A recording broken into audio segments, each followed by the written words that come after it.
welcome to another episode of 101. How you guys doing today? Doing well, how are you, Hammer? Alright, let's start the show. The New Orleans Saints beat the previously undefeated Los Angeles Rams 45-35 yesterday. Who is the best in the NFC? Jonathan. It's still the Los Angeles Rams for a couple of reasons. So, the Rams really weren't supposed to win that game yesterday against New Orleans. I wanted them to win because I like undefeated teams, but I really wasn't expecting them to go into New Orleans and beat a tough team like the Saints. It's just historically always been hard to go into New Orleans, Louisiana, and beat the New Orleans Saints. It's just, we all know it's really hard to do that. So the Rams, I don't really think that they should look at this as a minus, but they should look at the pluses that come out of this. One, they found out that they could hang with their toughest roadblock to getting into the Super Bowl. I think it's going to be the Rams and the Saints. They're really the only two teams that I think are a threat to get into the Super Bowl and win the NFC Championship. Two, the Rams showed that against a tough team like New Orleans, their offense is consistent, right? A good defense is always going to be consistent, right? It's hard for me to, if I'm a good defender, there's not going to be a day where, my defense is off. But for your offense, if you're a basketball player, there's going to be days where your shot's off. Defense, you're always consistent on defense. So to find a consistent offense that can score 25, 30 plus every game, especially against the toughest team in the NFC other than the Los Angeles Rams, that's a really good note because it shows that your offense they're always going to be consistent and they can always do well. So I don't think that the Saints proved enough to me yesterday to prove that they're the best team in the NFC. I'm still going to the Rams. And I still think that because the Rams have the easier schedule against the Saints, the two schedules match up. I'm giving the Rams the advantage with the easier schedule. I'm thinking the Rams are going to make the Super Bowl as I predicted before the NFL season, and I think they're going to win the NFC. Still the best team in the NFC. Okay, Christian? Well, the Saints were my Super Bowl champion, and I think they showed that for now they are the best team in the NFC. They moved the ball really well against a talented Rams defense. The most points anyone had scored against the Rams previously this season was 31, and the Saints have a great big three in Drew Brees, Alvin Kamara, and Michael Thomas, who are all the best, among the best at their position. And this defense used to be a laughing stock. It used to drag the Saints down. Not anymore. I know the Rams put up 35, but the Rams have scored 30 plus points in 7 of their 9 games this season, and the Saints held them when it counted. The Saints just traded for Eli Apple, which will help the defense, and it shows a focus to win now. They haven't lost since week 1 against the Buccaneers when Fitzmagic was still a thing. At this point, I think they are not only the best team in the NFC, but they are the best team in the NFL. Well, first of all, I'm just going to say, how dare you mock Rod Fitzpatrick? He gave me some good points yesterday in fantasy football. Back to this topic. How can you say the Saints are better? Okay, so you look at the two aspects of what makes a football team, offense and defense. Then there's special teams, but really nobody cares about special teams. But you look at offense and defense. The Rams have a better offense than the Saints. Gurley is better than Kamara. Goff and Breeze, there's some debate Breeze there. is better than Goff. Career-wise, but right now, Goff... No, Breeze is better than Goff. Right now, because Breeze is getting old. He's old right now. I know he can perform well in the postseason, but if right now I could choose between two, I'd choose Goff because of his young age and his great agile ability to get out of the pocket, escape, and make throws when it counts. Breeze can't really get out of the pocket much anymore just due to his age. It's nothing against him, and it's not his fault. And then you look at the wide receivers. I'll take Brandon Cooks and the Rams wide receivers crew over the Saints. I know Michael Thomas. I'm not a huge fan of Michael Thomas, and I've never been. All right, I don't think he's one of the elite receivers in the NFL. I think he's overhyped, Christian. He's overhyped. You didn't like the phone thing? The phone? What is the celebration after a touchdown have to do anything with how I feel? And the defense, the Rams defense is. They just got 45 scored on them. I don't know. 45 points is nuts. Okay. Oh well, they're gonna play in the NFC Championship game. That's why the Saints They still have. Okay. All right. Next topic. And they still have Aaron Donald. Next topic. They still have Ndamukong Suh. They still got Marcus Peters, Aqib Talib when he gets back and he's healthy again. I mean, that's really great, but they just got 45. All right, next topic. Okay, well, the Saints just got 35, and you were just like, oh, yeah, the defense is back. Yeah, so you don't insult my defense, Christian, because Okay, next topic. don't put words into my mouth, Christian. On Saturday, number 1 Alabama beat number 3 LSU 29-0. Can any team stop Alabama from winning the national championship? Christian, your thoughts? That game against LSU was scary. You were at my house. We were watching the game. We were With two. I mean, you guys remember Isaac was on the show? He was there too. It just showed we actually did something else because we were so bored at that game because Alabama was dominating. I did a read aloud version of Hanley's new novel. It just shows how big a gap there is between Alabama and the rest of the SEC, the best conference in football. I mean, they just beat LSU, the deserving number 3 team in the country, and it was 29-0. They dominated them. Clearly, they are the favorite in the college football playoff race. They have great weapons. The defense was pretty good in that game, despite what Nick Saban has said. And by the way, they have a man named Tua. So, I mean, the question was, can anyone stop them? And I'm going to give 2 teams a shot. And the first one is the Clemson Tigers. It's hard to judge how really good they are because they've been dominating. They've won their past 4 by a combined score of 240-36, but they've been playing in the ACC, which almost doesn't deserve to be called a Power 5 conference this year.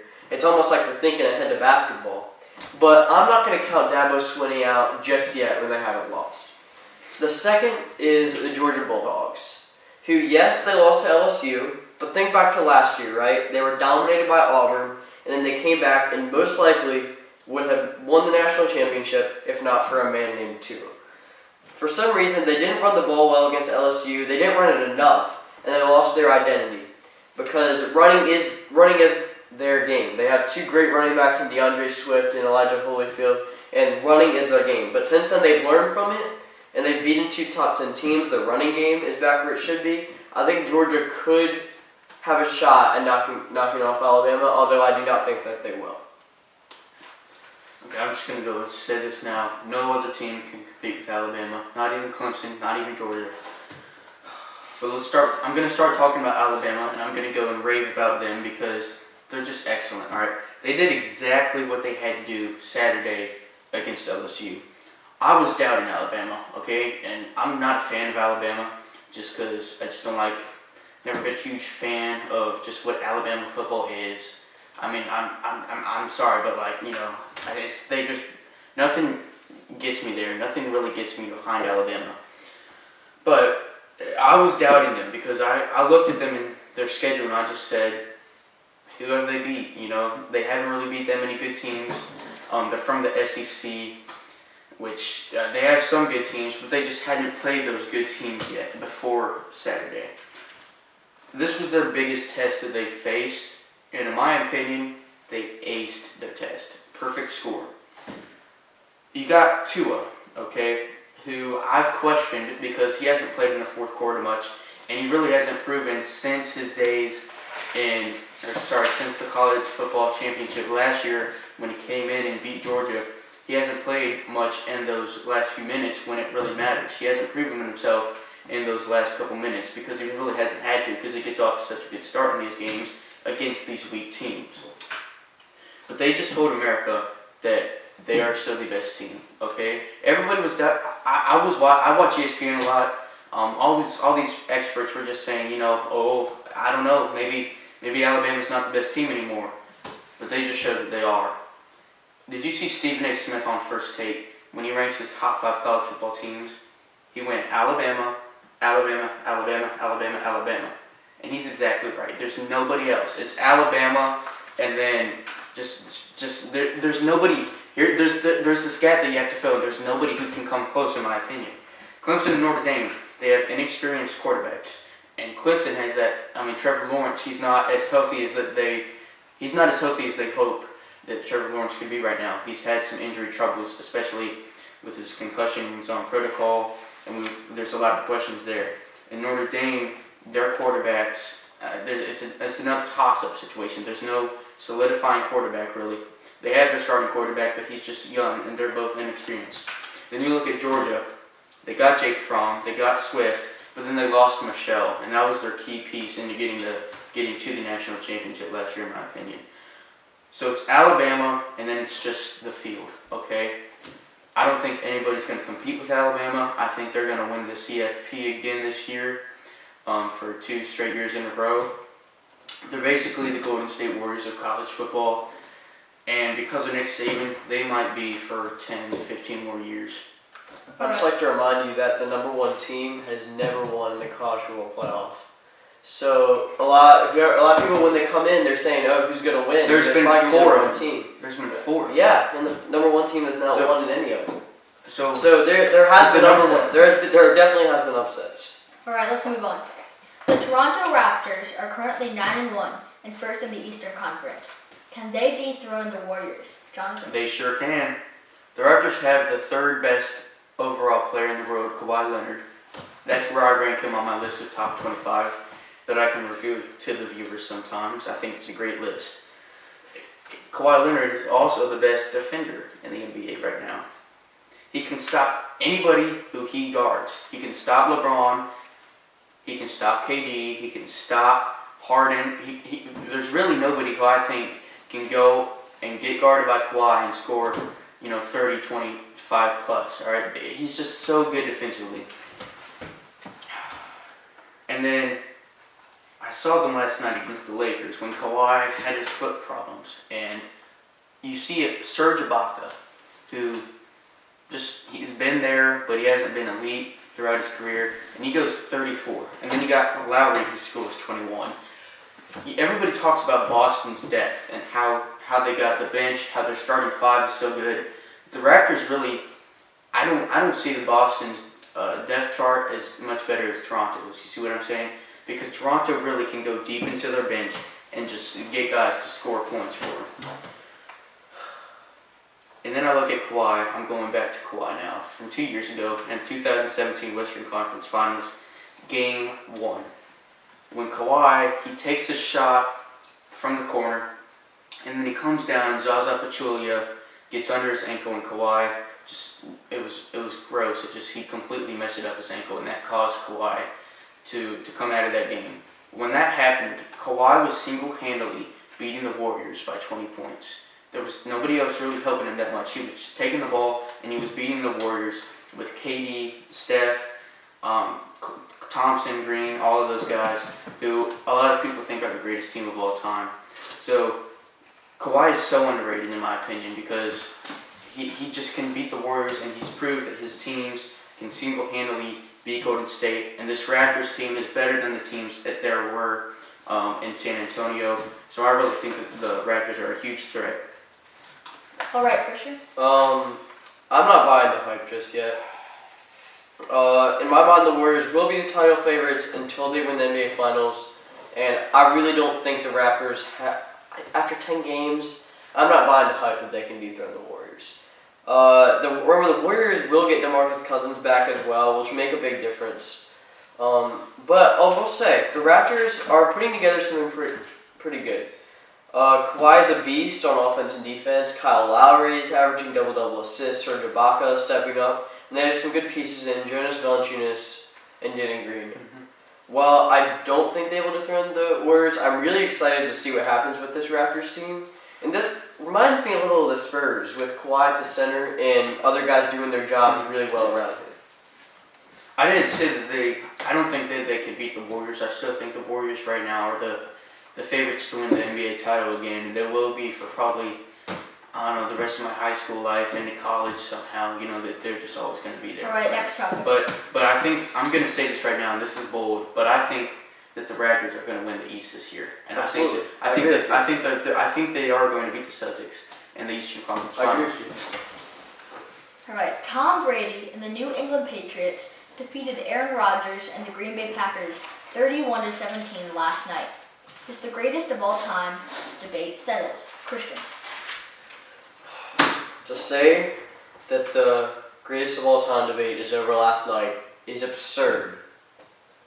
It's not Aaron Rodgers' fault that Aaron Jones fumbled fumbled on that drive when the Packers are most likely going to take the lead, and that fumble ended up being the turning point. It's not Aaron Rodgers' fault that his defense couldn't stop the Patriots when it counted. It's not Aaron Rodgers' fault that the Packers have failed to provide him with a decent running game since he's been in Green Bay. Football is a team sport. You can't rely on one guy to do it all for you.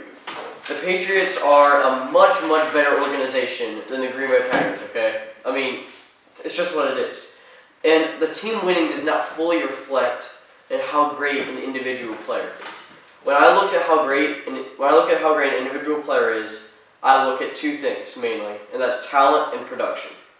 With Rodgers, the talent is obvious. I think you even said that Rodgers is the most talented quarterback in the league. And he makes throws that no other quarterback can make, including Brady.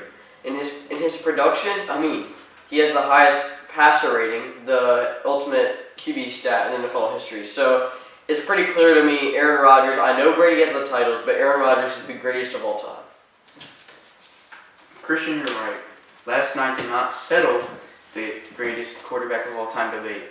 Because it was already settled before last night! Come on, man!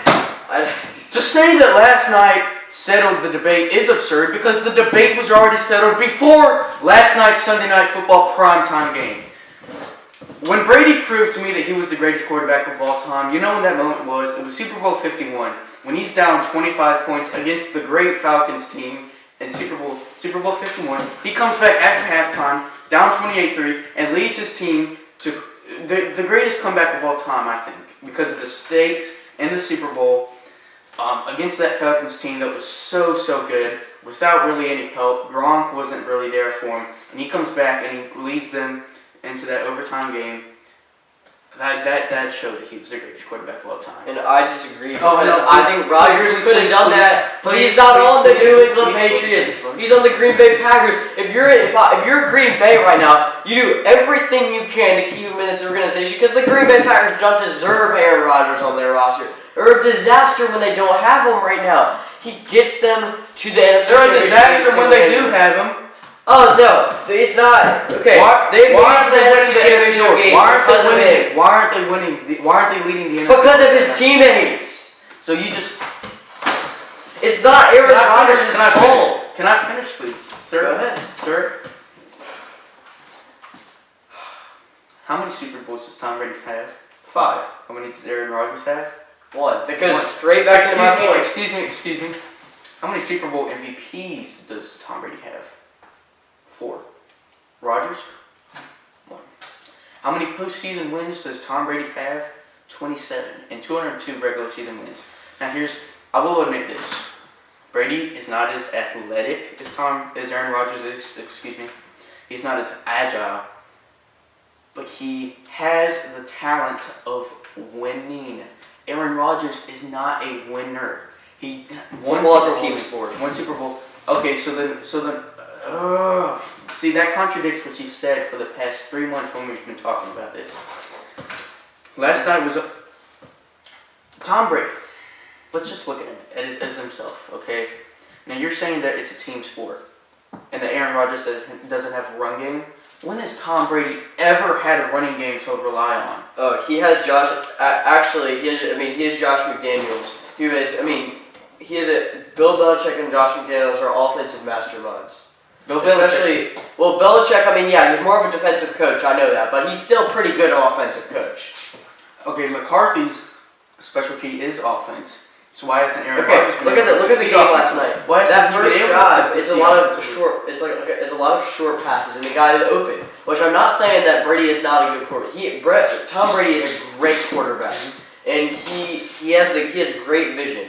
And I think you have to have 2 things to be a great quarterback, which is arm and vision. And Tom Brady is both of those, and I think Rodgers and Brady both have great vision. I think Rodgers has a better arm than Tom Brady, and he can make a lot more plays than Tom Brady. All you need to be a great quarterback is winning.